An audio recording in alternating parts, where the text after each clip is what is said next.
Shut up and sit down.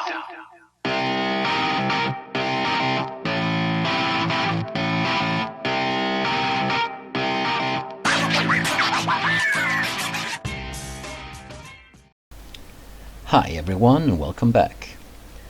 Today I am going to give my thoughts on the new craze Pokemon Go. I'm going to talk a little bit about the game and then I'm going to give you the top 4 things that you can do to stay out of trouble while playing Pokemon Go and the top 4 good things about Pokemon Go. Now there has been a lot of talk since the game came out. Many people have made videos about it. The response has been both negative and positive, and there has even been ludicrous statements, like for instance, Jonathan McIndoosh.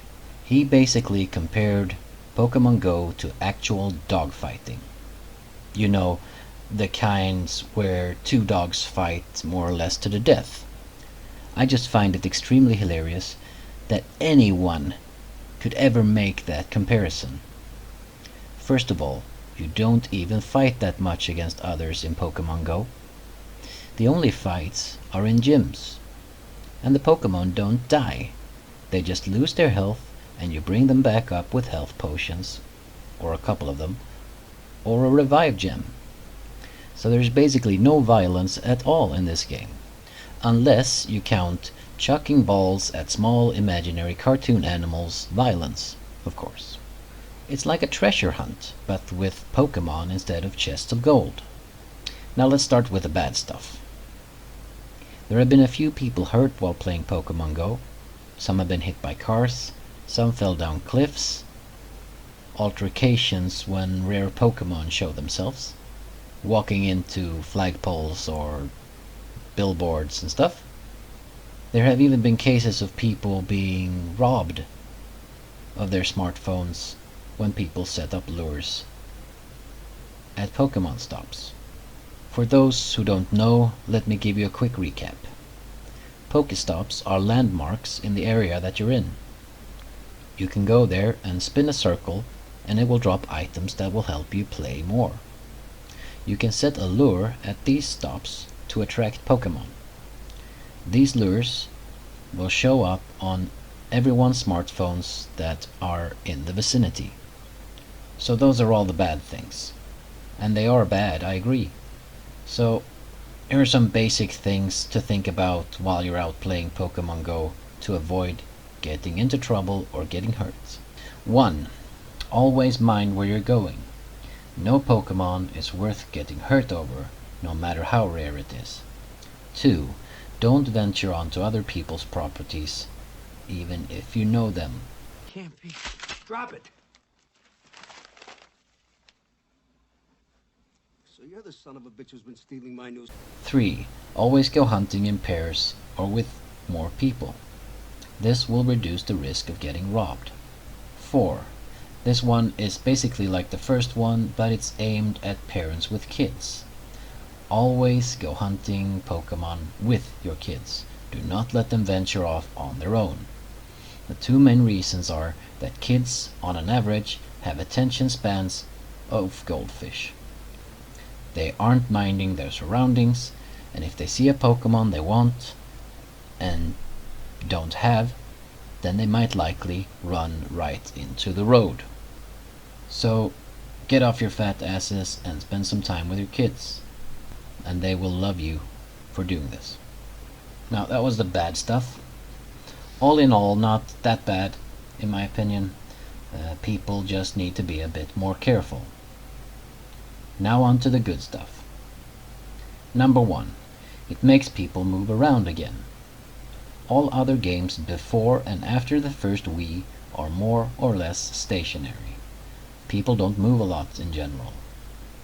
It might be a stereotype of Americans, but I've heard some people literally just walk to their car in the morning, drive to work, take the elevator to their floor, sit at their desk all day, maybe take 2 to 3 bathroom breaks, get lunch delivered, and at the end of the workday they take the elevator down and drive their car home, where dinner is ready or maybe pizza is delivered, and after dinner it's TVs, books, games, or something along those lines.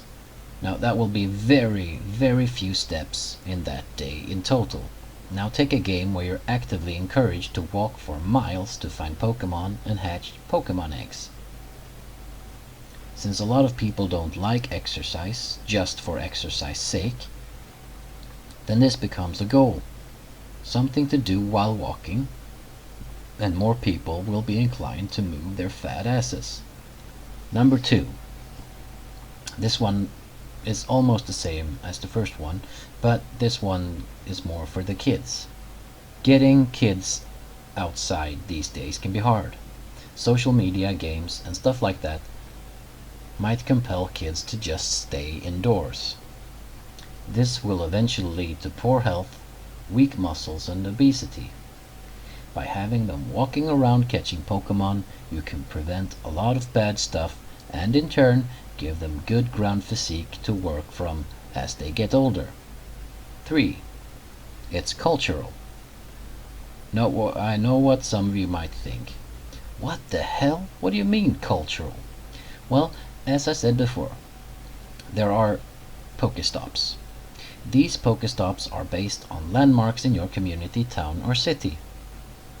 So walking around finding these stops will lead you to see, for instance, statues, monuments, homages to great people, famous buildings, and so forth. This could lead to you asking questions about the place and then looking it up. Or even better, it might get your children to ask about these things, and you can fact check together. You can even see things in your own community that you actually never noticed before. 4. And this is, in my view, the most positive thing about Pokemon Go.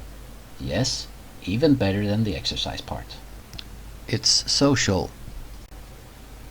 As I've been walking around trying to catch 'em all, I've come across many people also trying to catch Pokemon. It's quite easy to spot a Pokemon player. Everyone walks the same way, with their phone under their nose or in their hand. And they'll stop eventually at some point and flick their phone. And then they go to the same Pokestops as you do.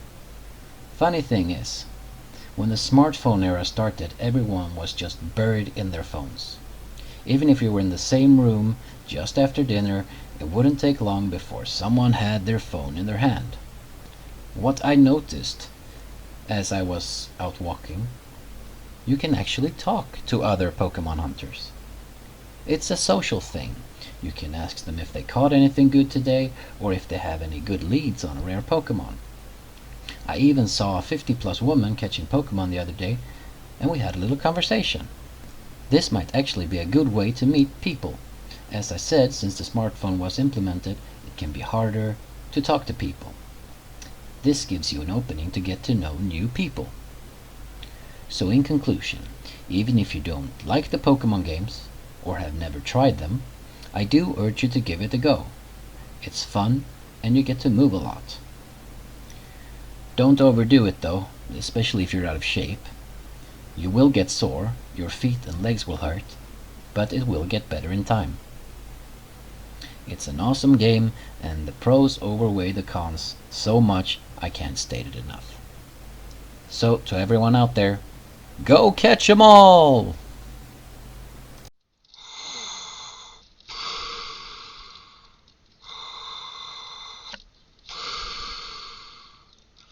May the facts be with you, always.